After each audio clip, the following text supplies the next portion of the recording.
پاکستان تحریک انصاف کے چیئرمین عمران خان کراچی کے ایک اور حلقے سے ضمنی انتخاب لڑیں گے. انہیں 239 سے کاغذات نامزدگی منظور ہو گئے. اکرم چیمہ عمران خان کے کورنگ امیدوار ہوں گے. انہیں 246 پر پیپلز پارٹی تاحال امیدوار فائنل نہ کر سکی.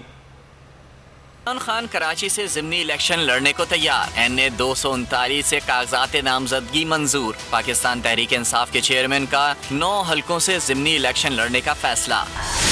حلقہ این اے 239 سے بھی عمران خان کے کاغذات نامزدگی منظور کر لیے گئے.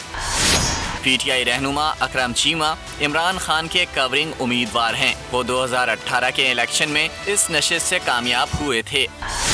این اے 246 پر بھی ضمنی الیکشن. پیپلز پارٹی تاحال عمران خان کے مد مقابل امیدوار فائنل نہ کر سکی. پیپلز پارٹی کے 3 امیدواروں نبیل قبول، نادر قبول اور یوسف بلوچ نے کاغذات جمع کرا رکھے ہیں.